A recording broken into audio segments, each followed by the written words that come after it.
Yeah, good day, everyone. And can you see me? Yeah, hi. Hi, Chima. Can see you. Yeah. Oh, that's great. Oh, Mr. Adikwe, you are the Yeah. one speaking. Oh, Yeah. so good day, everyone. It is my pleasure to actually host this tonight, and I'll just give a brief history of how I met some of the speakers and why we are here today. So I was at Kigali recently at the Youth Connect Africa Summit, and I was privileged to lead the Team Nigeria the Team Nigeria delegation, and I met some great people. Part of my delegation that left Nigeria, and I also met some great people in Kigali, Rwanda. And this is just born out of a shared passion, right? To see that youths in Nigeria and young people in Nigeria, or people in Nigeria, not necessarily youth. Let's not let's not go that route. That young people in Nigeria have access to information and have access to opportunities across the board. So it is so important that I get some of the people who I know are aware of some very important opportunities that can help one or two people who is on. Okay, let me just mute him, right? So a few people, one or two people who actually, or three people as they were this night, who actually have access to some very interesting opportunities. And today's own edition, this month's edition of Why Card is Youth Championing African Development. I hope to see that young people are included. I hope to see that we hope to see that Why Card, that young people are included, that young people have access to opportunities, and that young people can meet like this and talk from time to time and take advantage of ourselves and the networks and the things that we know, right? So I have already taken about 2 minutes of our time, 3 minutes now of our time, and I would simply just yield the mic to one of our speakers. Mr. Peace Bakari is a master's student at the Carnegie Mellon University. Carnegie Mellon University is a US university which has a campus, an engineering campus in Kigali, Rwanda. And I met these two great guys. They were from Nigeria. When they saw my Team Nigeria shirt and all of that, we got to talk and we connected. And they are studying in Kigali. And there are opportunities for people who code in Kigali. And I mean, a lot of people are looking for ways to improve upon themselves and improve their lives, but they are actually not aware. And this is why some of these particular meetups, these are very important. That's why these meetups are so important. So that I don't take further time, please can you put your hands together as we welcome Mr. Peace Bakari as he introduces himself. He's loaded for today, so he's loaded for today. So let's just yield the mic to him. Mr. Peace. All right. Thank you very much for having me. I truly appreciate. Thank you for inviting us to this platform, myself and my friend, Iyata. Proud to this to deliver what we'll kind of be sharing with everyone on the call today, and probably those who would listen thereafter. We have kind of structured our presentation. So Iyata would go first, just to kind of give us more um, a proper breakdown into the programs that have been taken at Carnegie Mellon University Africa. Tell us a lot of things about CME Africa, and I would join him to kind of add more things and add a few more things to it. If that's okay with you, I think we can go ahead. Is that fine? Okay, thank you. That's just fine. So let's have Okay, Mr. right. Iyata Adikwe. Mr. Iyata Adikwe is a master's student of engineering and computer, electrical and computer engineering. Don't mind me, I'm really looking at my books. I have my pen and I have my paper also. And I believe that most of us here should do the same so that we will learn one or two and we'll have things written down because the faintest pencil is stronger and better than the sharpest brain. So, Mr. Ayata Dipe, over to you, sir. Okay. Thank you very much, Chima, and good evening, everyone. I think I'd appreciate Chima first. He was here in Kigali earlier. We met at the Youth Connect Africa, a good space where there were folks from over 40 countries. So we connected, and he has a lot of passion, for assisting people, especially youths. So he reached out, and then here we are. I won't take so much time. I believe for folks who are on call this night, you are already perhaps on that path for whatever you're doing. So you may not need so much of motivation and all that. So if you're on that path, I would just say, well done. Then, so this is what I'll do this evening. I'd share my little experience with you around my schooling, training, and then I'll share specifically the Carnegie Mellon University Africa as an opportunity. So this is a lot. This is not just, so I'd probably just keep this. I had my BSc in computer science from Babcock University sometime in 2017. Now I'm going after electrical and computer engineering. I've worked as a tutor, a software developer, enterprise architect at different points in time. And then my trainings span agile, IT strategy, petroleum economics, and all that. But in general, I have interest in the development of Africa. That's why I'm here for school. But of course, if we're Nigerians, we know that we've, at different points in time, people have gone to different kinds of schools, primary, secondary, university. Some also have masters, so it's, but then sometimes we ask, okay, so why school? Why do you need to go to school, right? And it's actually about educating your mind to, to think beyond the way you currently or we already think. Really, that's the essence of scholarly activities. So we read books, and then we think of something, and then then a solution comes out. That's what it's about. And really, this is what you would find at Carnegie Mellon University. I'm not trying to sell the school itself, but yeah, it's the #7 school in the US, the College of Engineering, which we'll see just in the later slide. So it's really about expanding the mind to, what do you want to do next? And what do you think is achievable? What are opportunities around you? How can you provide solutions to certain kinds of challenges that may exist? So I'll leave a good portion of this conversation to questions so that we can, I can give feedback together with peace on what is achievable. So Carnegie Mellon University is actually a US-based university, if you Google,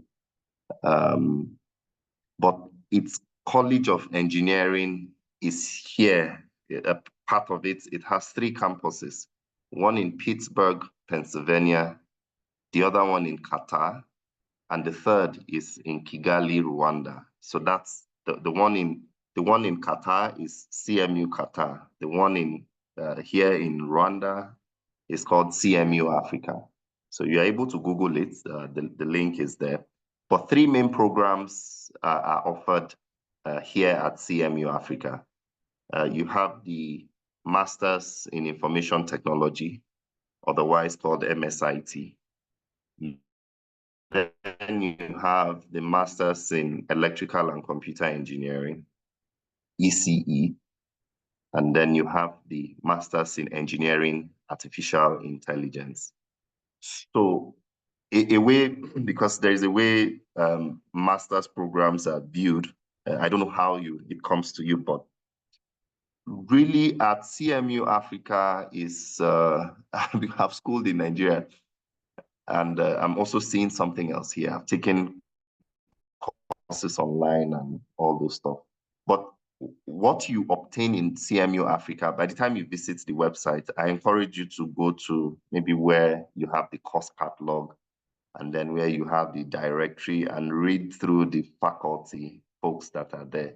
So usually, of course, faculty is shared with CMU Pittsburgh. So you would have some classes in person on campus here at CMU Africa. Others may be remote, virtual, or some will be hybrid. So you have some people physically in class, others online, something like that.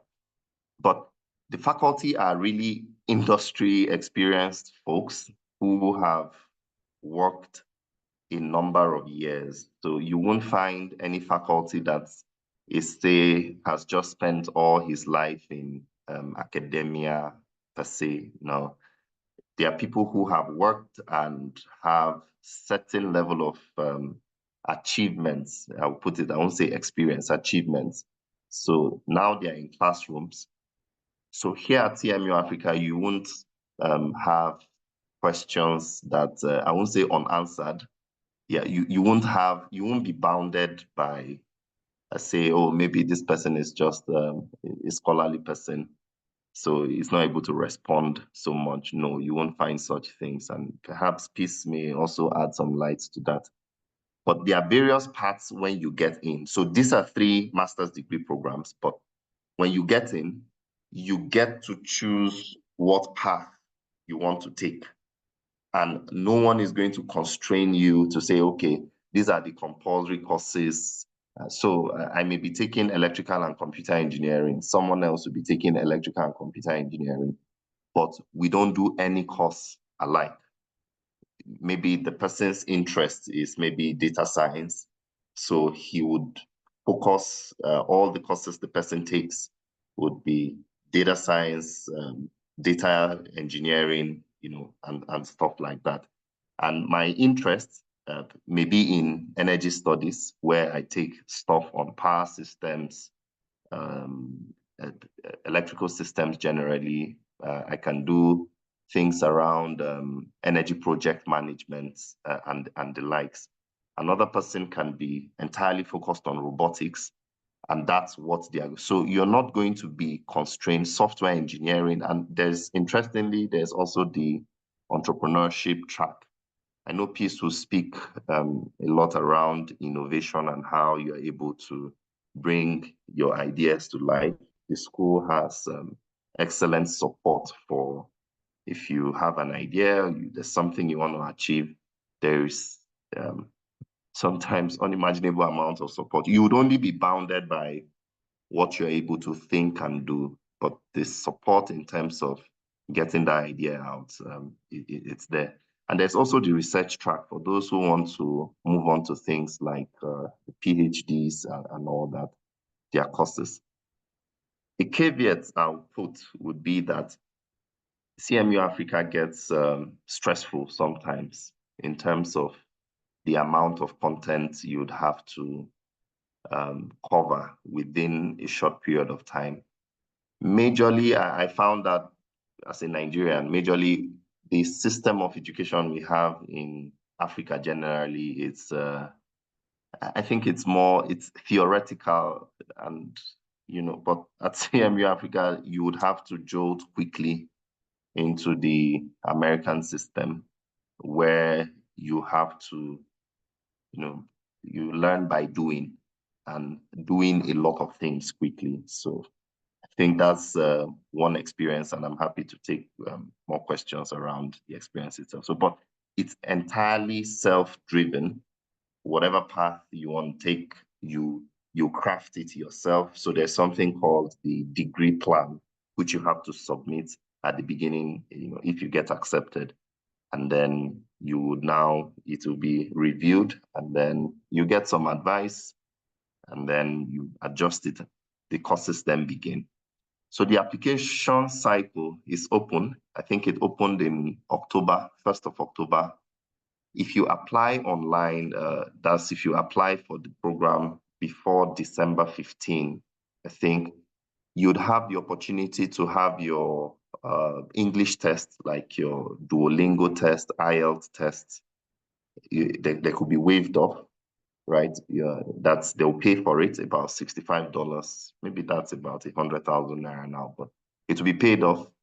And then you take those exams just to certify that your English, because you have students from all over Africa. So that is like a leveler to know that your English is good enough. And if it's not, there are other programs within to step it up. Usually Nigerians don't have so much of issues with English since we already speak English well. Yeah, so that's obtainable. Then that's the early application deadline is in December 15. The application is open. And then sometime in January, by January 15th is the late application deadline. But if you apply at that time, your exams that you need to get in will not be waived, will not be paid for. So you'd have to pay for that yourself. So early application is also really good. And strong applications. So when you get here, you would find that people are not just not just people who want to go to school. They are usually folks who have some developmental agenda, and that has to be clearly outlined in your statement of purpose. And then, yeah, of course, good grades is okay, but you don't have to, you mustn't be a first-class student, but definitely there would have to be something special about you and good recommendations as well. Perhaps I should keep it here and just take questions. I'm also happy to connect whenever. Yeah. Okay, thank you so much. Yeah. Thank you so much, Mr. Peace. Can you hear me? Can we all see me and hear me? Yes, I can see you and I can hear you. Oh, okay, so thank you so much, Mr. Adikwe. That was extensive and expansive. I can't wait to hear what Mr. Peace has for us. So Mr. Peace will go next since we are going to be discussing Carnegie Mellon, right? So Mr. Peace should go next so that we just get the questions together. If you are listening to us, please do well to write questions to whatever questions you want to ask. This is a safe space. I mean, that's why we are doing this. We are Niger people. There is no foreigner here as much as a few people from Rwanda were supposed to join, yeah, but I don't think I can see them on my on the participants list. Yeah, so we are just guys. So feel free to ask. To just write down your questions. We'll ask at the end. I have quite a couple that I believe are so important. So thank you so much, Mr. Peace. Over to you, sir. All right, thank you very much for the opportunity once again. And Yada, thanks a lot for uplifting many things. You've said a lot, introducing the institution, Carnegie Mellon University Africa. So I would start off by saying that from the programs that are currently being run on campus, MSIT, MSECE, and MSEAI, they're incredible programs that actually help a lot of people to become what they actually desire to become. And like Iyata said, there are several opportunities on campus here. It's just what you want to do that will streamline you to what you'll be doing. And I can tell you one of the things on campus is you can literally be confused because there are several opportunities in different niches, in energy, in information security, in cybersecurity, in AI. There are several things going in in all of these programs that can arouse your interest, and you are almost turning between. You don't know what to do specifically. I think let me say that my background, I'm a software engineer. I worked in Nigeria. I had my BSc at University of Lagos, and then I worked subsequently with a few organizations. And I worked in the banking sector as well as a backend engineer. But it was interesting. It was important to kind of further my education to invest in my knowledge, and then to take myself further than where I was currently, where I was then. And that was what brought me to the point of the pursuit of master's degree. And currently, I'm a Master of Science in Information Technology, but I'm focusing on artificial intelligence and cybersecurity because these two fields are very critical for the future that I envision. So even though I'm a programmer, I still code. I think these two niches are very important for me for the future that I think I want to kind of be, I want to partake, I want to see. So, like I said, there are several opportunities on campus, and the reason why I told you my background is to tell you that you can do anything on this campus. Whatever it is you have interest in, the future you envision. You can have a background in software engineering and still you want to kind of major in AI because there are several exciting things in AI here. And I will start off by saying I'll address more on the opportunities that are bound here despite the fact that we are programmers. Some people I feel, okay, I'm already a programmer. I mean, probably I should just take online courses, get a job, and then skill up. Why do I have to kind of go through an educational system again? Probably some people have finished their undergraduate program and they're like, that's the last. I don't need a master's degree. I don't need a PhD degree. But I would say to you that you're as relevant as the education that you have. And education would only take you to further places that you have not that. Okay, imagine this. Before your BSc, there are limited places you could go to. And because you have a BSc degree, a bachelor's degree, or probably whatever degree you have, it has opened more places for you. So if you have more degrees, more education, it's taking further than where you are currently. You can see it that way. So, and another thing I will tell you is that I will say to us today is that there are really problems I mean, there are a lot of problems on our continent. And we only see many replicated solutions, duplicated solutions, similar solutions all over the places. There's no innovation. Where the people are not innovating and not doing anything creative. When you come into the educational system, environments, institutions that really prioritize research, that prioritize innovation, that prioritize getting the work done, like CME Africa, you would realize, you would begin to see what exactly are the things to do that really affects the people. And from your research, you would know what, if you are somebody who is given to building solutions, you would know what exactly to build. You won't just build anything because fintech is popular in Nigeria, you want to also build a fintech. What are the pain points of people? It's in the heart of research that you would be able to get a project, okay, I want to do this project, and it will be very impactful. It won't just be a common project that people just see on the road. It will be an innovative solution and highly impactful. So, I mean, I want you to consider that. So, CME Africa, there's a lot of opportunity for research.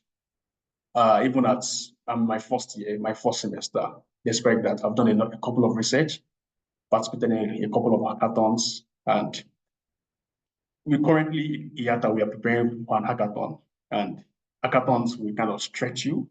You enter into several domains of energy domain. The project we're working on is an energy project, and I have no idea about energy. You have to research about it and get to do something very creative. And they are really, really rewarding. The opportunities, they are really, really rewarding. So I also want to speak about entrepreneurship. CME Africa has a very vibrant lab. And in the lab, they help students to kind of establish, if you have a startup idea, this is one of the best places to be. They help you to kind of get your startup off the ground and get some funding within the educational system. And then also the Rwandan government also supports innovation critically. So like the hackathon that I participated in, one of the bonuses of the hackathon is that we have a space in the lab to kind of keep building our solution with adequate support from the institution. And when it comes to a point, we'll get funding for it. So that's one of the things you kind of want to consider if you're probably a programmer and you're thinking, oh, I need funding for my project. I think it is one of the best places to come to. You'll be able to research adequately. There was a solution, the hackathon project we worked on, we had to meet one of our professors. Like Yata said, our professors are not the usual professors. There are people who have 2 companies, 3 companies they are running alongside while they are working. And they've worked in industry, they are so versatile. In research, you can check them up. In industrial experience, you can check them up. And meeting with Professor J.C. Thunberg is a white man. Just physically in Rwanda, we have white professors here. He opened our eyes to see the things we have not considered in our project because he has many startups he's running as well. He gave us several ideas about what we are trying to kind of scale up our idea of the hackathon. And he gave us several insightful ideas. So, I mean, entrepreneurship is one of the key things at CME Africa. And you got to a stage when your idea is really brilliant. You get a lot of support and your startup, you can easily build up your startup. So I also like to speak about job opportunities. CME Africa is highly respected. If you have CME Africa in your resume, in fact, if you see my resume, we have given a template to kind of, if you want to apply for a job, the template is CME Africa. It's like the logo is on the background and highly respected. I was speaking with one of the HR personnel. They give you CV reviews before you can apply for a job, for opportunity. There are several opportunities that they've shared with the students. And they give you CV reviews, CV templates, and everything has to be well. And at the end of your application, they will ask you to submit your name. Some organizations request that the students that apply from the school, through the school, they should submit their names. So that because of the reputation of the school is not just given to just teaching. There's, the weight of technicality, of practicality of the things we do have brought us before employers of labor in like that this school is really credible and the student can do work, can get the work done. So the credibility is something you want to leverage on as well. So there are several job opportunities that CME Africa students are highly considered, even before some other persons you think of in other regions. I've spoken about hackathons and conferences. The only thing that will restrict you from participating in hackathons is probably you think you don't have the time for it. As we speak, we are currently preparing for hackathon Hani that we are teaming up to participate in an hackathon, and very rewarding. And in the space of 4 months since I came here in July, I've done 2 hackathons, participated in 2 hackathons and had some results to show for it. Several hackathon opportunities and conferences to attend. Several conferences. I know some of my colleagues who came in July together will travel to Kenya for a conference, which is they were sponsored. That's an opportunity, traveling to different countries, different places. And I also have a friend who did an hackathon that they'll be going to Ethiopia, probably in the early part of next year. Several hackathons, conferences that can take you beyond to places of your dreams at no cost for you, just because you are dedicated to your education and you're dedicated to quality work as such. Like Yata said, it's really demanding, really, really demanding. The assignments are hectic. They are the weight of the project, but it's something that changes you. It stretches you and it strengthens you as such. Another beautiful thing is collaboration with professors. Yeah, it's completely different from what we used to in Nigeria, where professors are the high people up there. Yeah, professors and students collaborate. You see professor working on a project with students, and student giving an idea. You can talk to professor and say, no, I don't accept that opinion. I think this is how it is. And your professor, you're reasoning together in class. That's the way it works. And you can collaborate together on projects, give a research and say that you have an idea. The professor wants to see how it is. And he's willing to work with you on that particular idea. And he can even employ you that you should work on the projects together. So that's how things really work. We have research assistants, assistant positions, teaching assistant positions, credit assistantship positions, and all kinds of opportunities that you can leverage on. Yeah, and if you are thinking about a PhD, this is one of the surest paths to a PhD because you get to work on research projects, qualitative and quantitative research, and that can give you a leverage to pursue a PhD wherever you want to pursue. And you can probably look up on LinkedIn, search for CME Africa student. Like you see a lot of students, what they're currently doing, remarkable things, exciting things. I don't know how much time I have left, but I think let me pause here so that we can accommodate questions, and from questions we can also point out some other things. Yeah. Thank you very Okay, much. thank you. Thank you so much. This is me clapping for both you and Mr. Adipe Yata. Thank you so much. Both sessions have been rich. Wow, you know, they said that a king, there's a story in one of our holy books.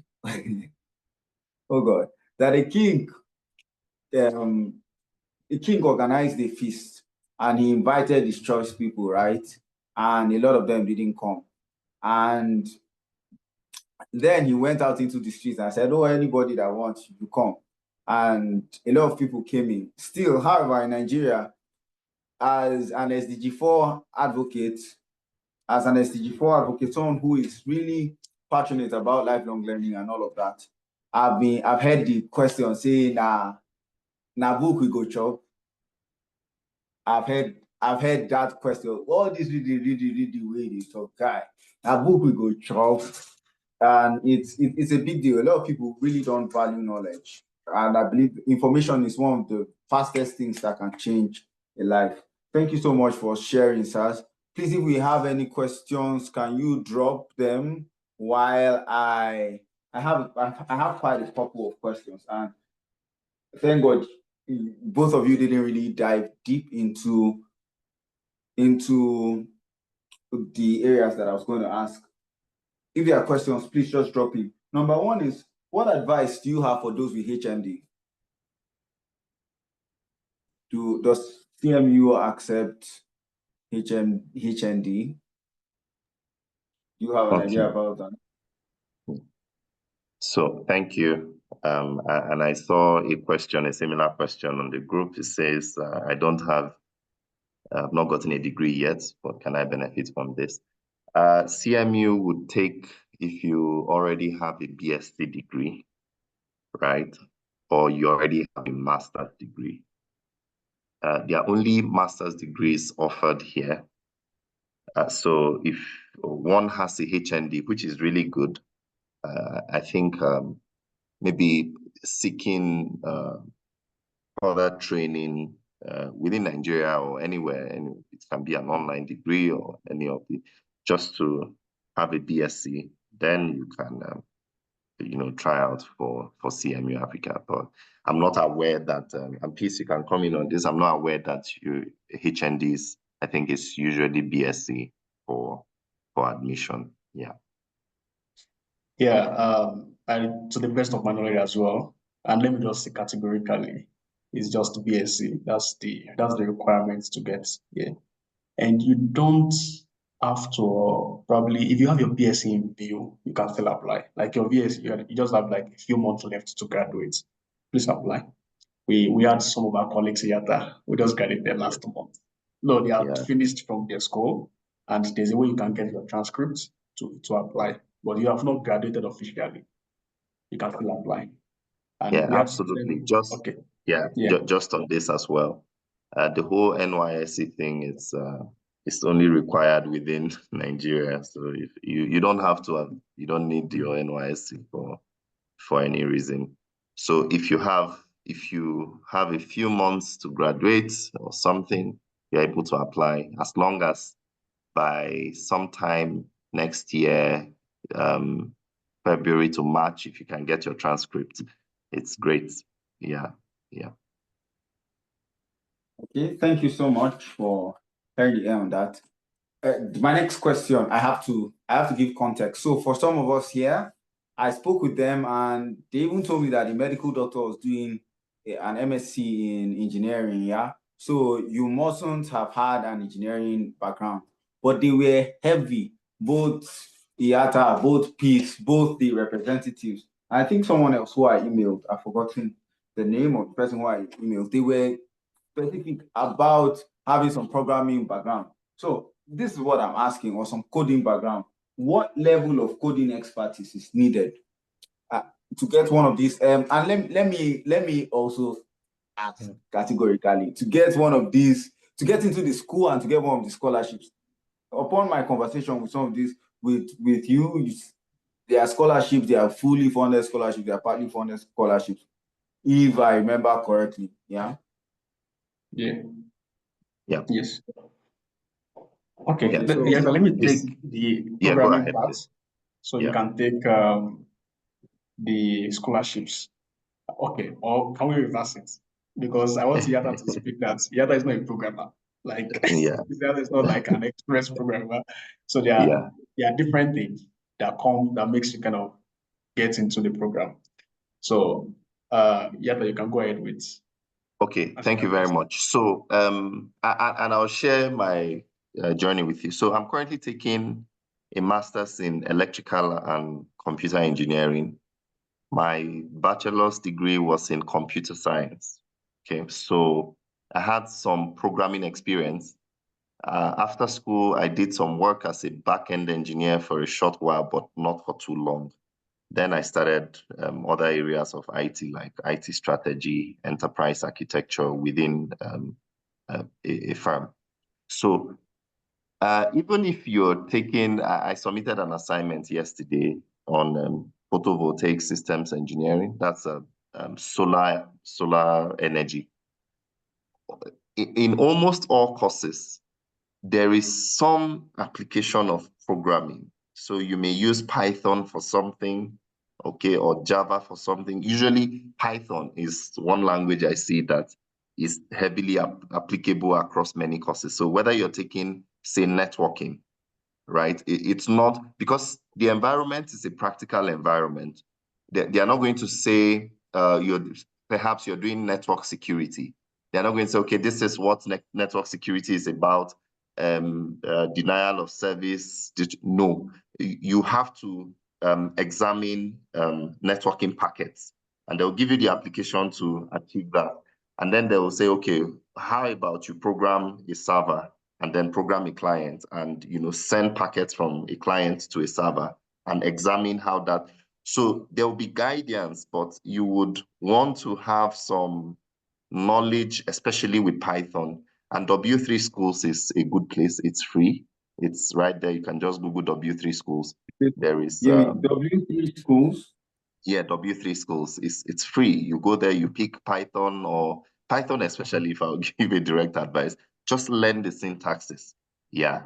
And then I think that would be good enough to get you started. But you need you need that program. So please, yeah, you can talk about scholarships. They are not a guarantee, right? It's not, because we're not the institution, and there will be an information session every Friday by the school. So next week, Friday, you can just, perhaps Chima will get the link for you so that you share with folks here. So you join the information session and you get more information on scholarships, but they're not a guarantee. But yeah, you can get full funding, you can get part funding, and different kinds of arrangements. So please. Okay, so let me ask you a question. Who, please, Mr. Peace, before you come on, who owns the product of W3 schools? Oh, Do you have an actually, idea? it's open source. Actually, it's W3 Schools have been there for ages, right? It used to be a place where you can just find standard HTML syntax. If you want to learn web, way beyond that now. You are able to take a full course on data science, all for free. Okay, and Python, Django, PHP, name the language, C. Absolutely. I think it's a good resource to exploit Python, if I would give a direct advice. Yeah. Oh, great. Thank you so much. Mr. Okay, Peace. just to add to the programming stuff. So you don't need expert level of programming. Though some of us had experience, we studied computer science. I also worked in industry before getting here.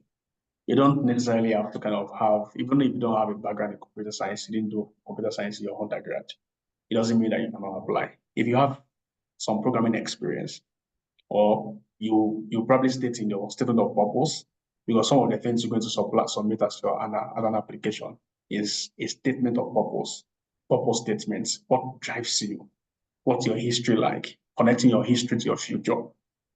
There more. So it's just to make a convincing statement that you have some experience in programming. You understand, probably you've taken a course online.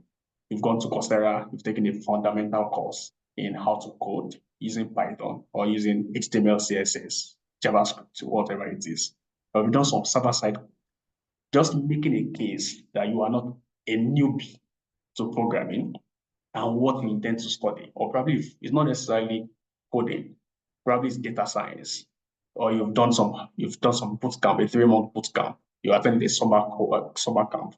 Some people here, I've met some students here who don't even know how to code, but because they could make a case, probably they've taken a course, they've contributed to an open source, they just facilitated anything whatsoever, making a strong point, and you don't want to shoot yourself as well in the foot. Make sure you have some, you can understand, you can read some code, and you can understand what it is. Because what's the bulk of what you're going to do here is a lot of code, like code that can be tested, and you don't want to be struggling in the process. And with regards to the scholarship, yes, in your application, there will be a question that do you want to be considered for scholarship? Yeah, you can indicate that you are interested in scholarship, but it does not automatically say that you will get a scholarship, like a full funding scholarship. So decision will be made by the school, of which I don't know the criteria. Neither does IATA know the criteria that the school uses. It's at their discretion. So make a very suitable application, convincing, okay, this is my financial status, and I want to be considered for scholarship. Making that clear, leave it at the discretion of the school. For me, I'm a firm believer in Christ. I know how much I've read. And after I submitted my application, that's okay, God, help me to influence it. I want this particular scholarship. I want this particular scholarship. And God answered my prayers, and I got a full funding scholarship to study. I mean, there are several scholarship schemes, several types. So, and it's just at the discretion of the school. You cannot influence it. Can't. Just make a good application and leave everything up to a just system. The system is just. Trust me. And let me just add this. For students who are not fully funded, they consider them for student jobs, student opportunities, jobs opportunities on campus that help them to kind of support themselves. They consider them first before students who are fully funded. So I can tell you that the school is really, really working to help every student get quality education. Even if you're not fully funded, that should not deter you. I know people against all odds came to campus. They had no hopes of you where to stay as such. But the school is really considerate. The school education is expensive, yet they are very considerate about you getting the quality education. So don't hold yourself back because you don't get a full funded scholarship. I think Iyata was and peace on that. I think more of your focus is actually on that statement of purpose and the and the impact you can have on a problem that is African. It can be a problem in agriculture, it can be a problem in healthcare, it can be a problem in transportation. As long as you're able to prove how you want to apply IT or engineering to addressing this problem, and you make that case really well. So things like, what is your potential for success? It will be evaluated, and then, different kinds of funding that's applied to you will now, come your way. So please just place a lot of focus on what you actually really want to do. It's going to be an introspective process because you have to think about what you actually want to do. Yeah, so Chima, I think that's it. So let me just add that. Don't apply. This is not just any our application. Take your time. Take your time to apply. Make a strong case. Your English does not have to be so correct, but it's just about writing something so convincing that this guy has potential. If we invest in this guy will go places. The school is big on. See, if Yata does something very striking, the school will be the first to publish it online, saying many beautiful things about Yata and how, because the name is a brand. So they really want to bet on you that if you come here, getting a quality education, you will do the best. They want to raise, the vision is to raise leaders for Africa. That's the vision. So please put in a lot of work, put in effort in the application, not just any application. All right. Okay, thank you so much. I cannot be more grateful to Mr. Peace and Mr. Yata, you have actually worn your heart on your sleeves and you have been able to guide us correctly. Sorry, my phone, or the Nigerian thing, network, or I think maybe the light, the ring light I was using made my phone heat up so much. And it's a Pixel, it doesn't do well with African weather. So it just threw me out. I'm back. Yeah, and for some of us who are saying, oh, is it just about going to Rwanda and all of that and TMU?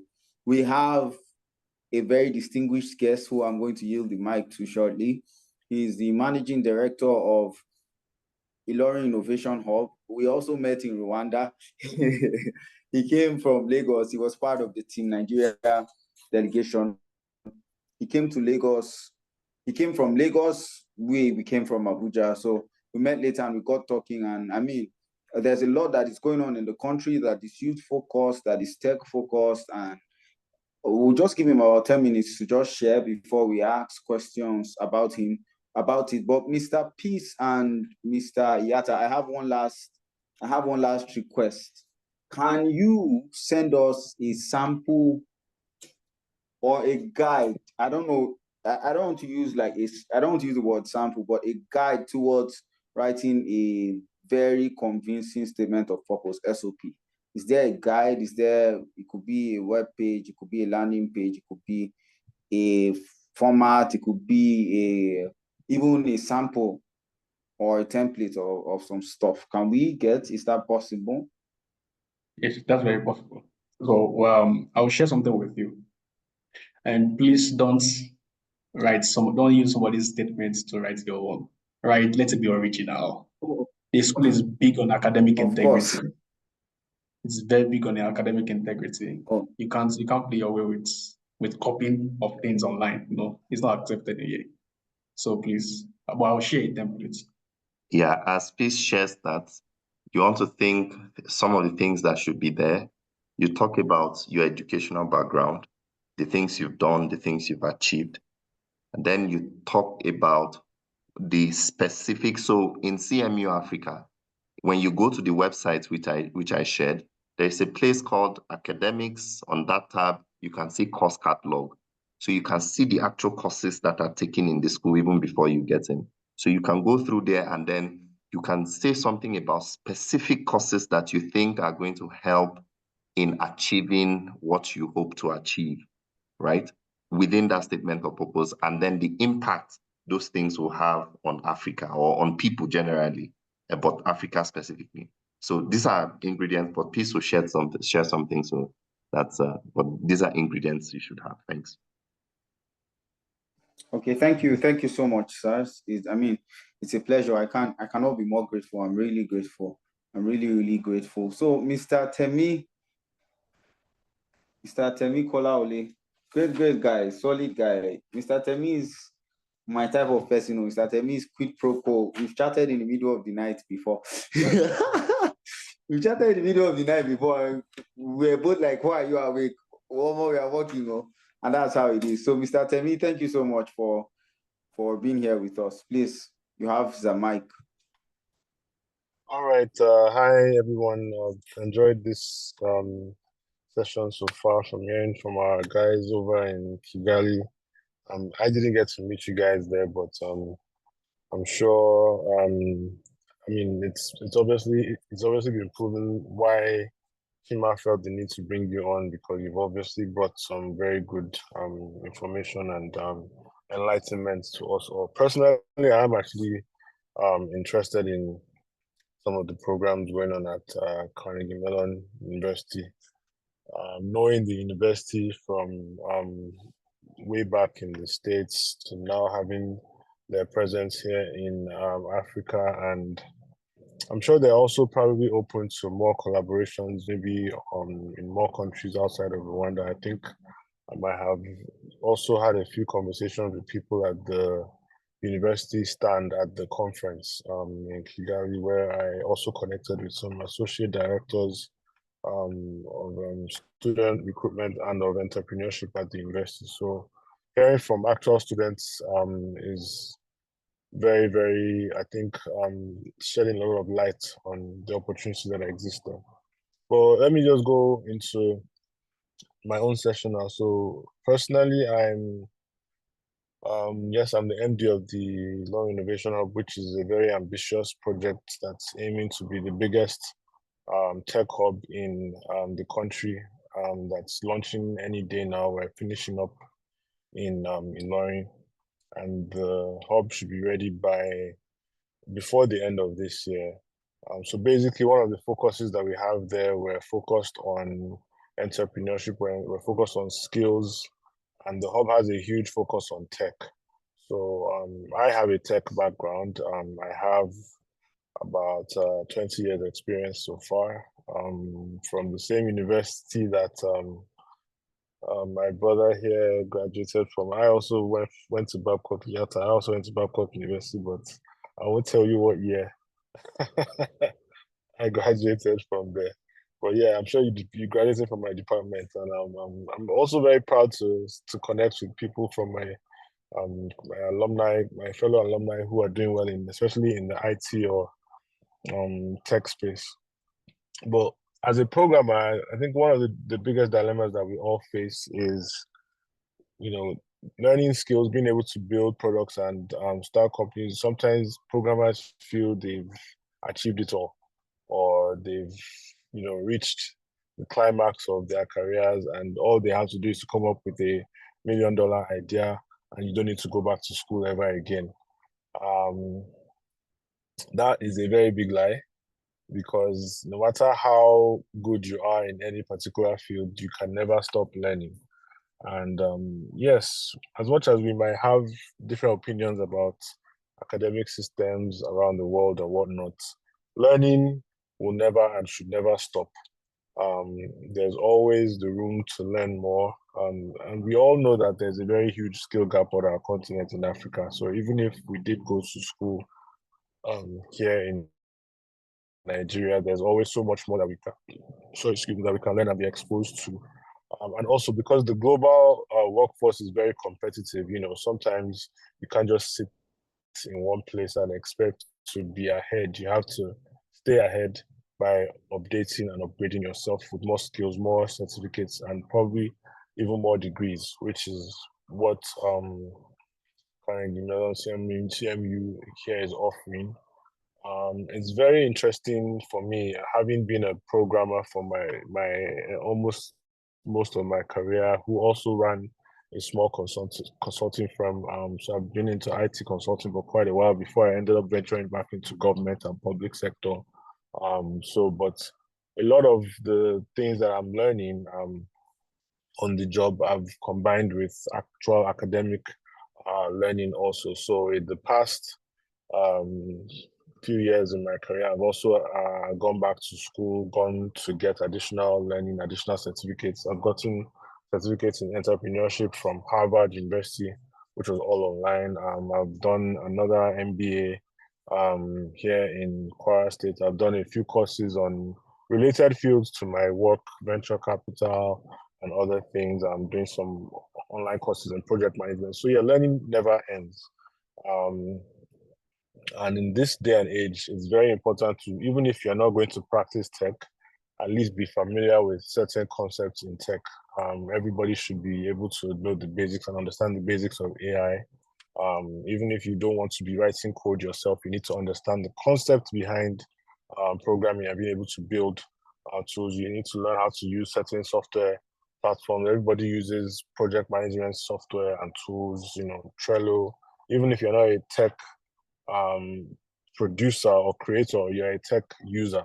We all consume tech, even as little as regular WhatsApp. It's a form of tech tool that we've all been accustomed to using. So yes, I'm happy. I've heard most of what I've even loved to ask about the process of getting into Carnegie Mellon. We've heard about the entire process, and what they've described on this call is basically what the American college application system is like. I mean, you might be saying this for your master's degree applications to CMU, but even the regular college students in the US has to learn how to write a convincing statement of purpose to get into university. That's something that they are taught as early as after high school in the US. It's something that everybody is used to, and there's that whole process of excitement behind getting accepted into a very either an Ivy League or a very reputable university. So I definitely encourage anybody who is tech driven or who has a tech background to still continue learning. I think that's the angle that I'm coming from, because a lot of tech people seem to sit back and think, oh, I don't need to go back to school. But no, we all still need to learn a bit more. I've branched out from regular tech to I've gotten certifications and degrees in revenue management and taxation. I worked in a revenue service for a state in Nigeria for about 6, 7 years. There's nothing you want to ask me about taxation or the system of taxation and revenue administration in Nigeria that I cannot tell you. So that I've learned from experience and also from keeping up with continuous learning. So I would say we should all go for these opportunities that we have. And you know how it is with Nigerians, where we all want to, I think it's a good thing, but a lot of us want that foreign exposure. We want that experience of education outside of Nigeria. And sometimes it's a bit too tasking or daring to consider relocating to the US or to Europe for education. Sometimes you want to have best of both worlds, where you're getting that foreign education, but some of us love our country and continent so much that we don't really want to leave, So now you have the best of both worlds, where you can get American education via several other options that are now made available, like CMU is here, where you can actually get a reputable degree from an American institution right here without leaving the continent. And another thing is, I'm also a very huge fan and advocate of this new Pan-African movement that we have going on our continent, where there's a lot more exchange of ideas between countries. You get to learn. I mean, the regular African person that's born in an African country is very ignorant of what's happening in the next country. That's the honest truth.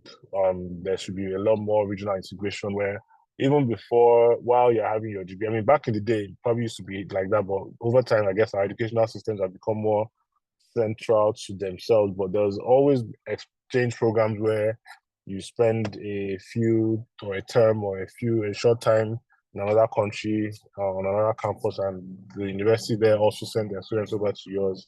We need to learn more about our continent. Being in Rwanda, you've gotten exposure to another side of Africa. Sometimes we think about just ourselves in our little countries, not knowing that being an African is a much, much better badge to wear on the global scale than just wearing the flag of your own individual country, So let's all look at these opportunities, especially with CMU. Look at how we can further our degrees as tech professionals, as programmers, as devs. Yes, we can still go back to school. You don't have to study programming for 2, 3 different degrees. Branch out into something else that interests you, or you can even get a degree in psychology, business administration, something that could also help you in life, something that will expose you to bigger networks, introduce you to new circles of people, and like we're all here saying, improve our personal profiles. So I think that's really what I have to say without speaking too much. Thank you guys for all your tips and advice. Don't be surprised if you find me on your campus. Anyways, I'm just kidding. I'm not going to be applying to a program there yet anytime soon, as I have very pressing duties to face here with my hub that is about to launch. So, but who knows, in the near future, you might just find me on your campus taking a program. So thank you very much, everybody. Okay, so I wanted to say that the school collaborates with entrepreneurs, with organizations. I remember that the day we actually had a meeting with, was it Brass Technologies in Lagos. So, I mean, you can reach out to the school as well. Some students can be interested in kind of building the innovation hub with you, like at least having some contribution, like spending like 3 weeks, 3 months there, and just ideas, program managers, and the likes of all kind of other skills contributing to it. I think it will be helpful. Yeah, sorry, I didn't come so prepared enough with slideshows and all of that to display what we're building at the hub. But if you just Google Ilorin Hub, you will find our social media So you can check our Twitter or Instagram at Ilorin Hub and see what we're building, and just follow us and keep in touch. I will definitely keep in touch via Chima here, who has connected us all, and see how we can continue collaborating. I'm holding 2 cards of CMU professors right now, so you can see how serious I am about collaborating with CMU. These cards are in my wallet; they're not getting lost anytime soon. So yes, there will be some sort of collaboration, especially in the entrepreneurship angle, as that's very big on what we're trying to do here in the hub. Apart from just skills, we're also trying to create job opportunities. There's so many people idle who do not realize the type of opportunities that exist out there for them, and they just need somebody to shed light on all these opportunities for them and give them the right tools and skills to compete in that the global market. Thank you. Okay. Thank you so much, Mr. Temi. It's great to have you here.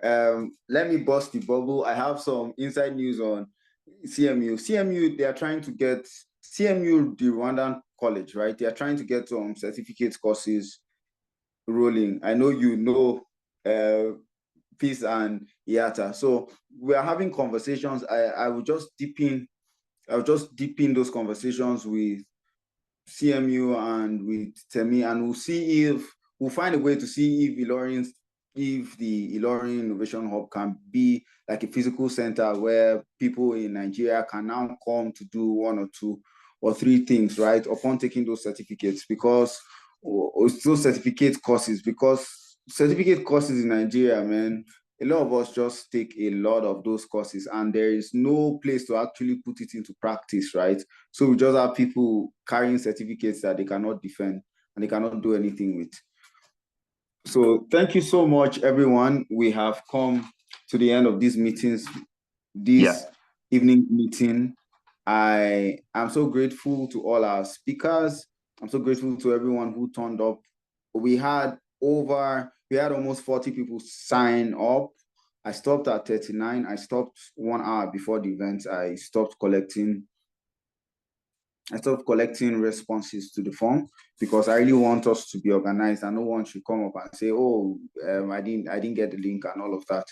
I want to thank everyone who showed up, every single one of us, 8, 9 of us. I want to thank you so much. This has been so great. I believe that lots of things okay, that's great.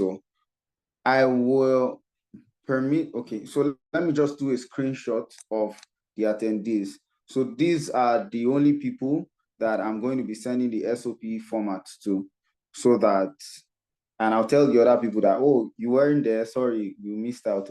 We promised an SOP format and we've gotten that out of the way. So I want to thank you so much. Thank you, Peace. Thank you, Yata. Thank you, Temi. I'm so grateful. I look forward to collaboration and partnerships. I'm giving and dedicated to actually pushing for exchange programs, as Temi and Peace have mentioned, and all of us have mentioned. There's a lot that we are doing in just our little corner, and there's a lot that is happening elsewhere. I mean, I'm really pushing for exchange programs for young people in Africa to get to know themselves, to get to like themselves, then to get to trust themselves. Only when this is done that the AfCFTA, African Continental Free Trade Agreement, the Agenda 2063, and all those next gen, the decade of acceleration, only 1 million next, all these different things that we are having on an African or continental level, until we get to really know ourselves and like ourselves, then we would, until we start doing that, then we would actually now begin to know what the other person is doing. Then trade can happen, then development stuff can happen and all of that. So thank you so much, everyone, for turning up. I don't know, is there any question? Does anyone want to say anything in about a minute before we call it a day?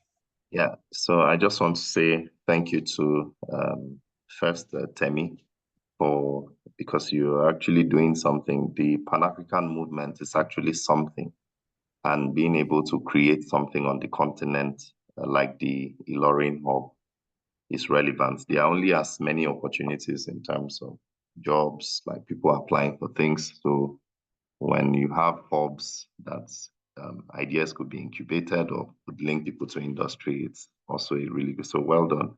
And to Chima, you've done a lot in, making this happen, having conversations with people, connecting, not just from Nigerians. I follow some of the things you're doing on LinkedIn. So just well done and all the best as we try to create a path for ourselves, because that's what Africa, can do right now.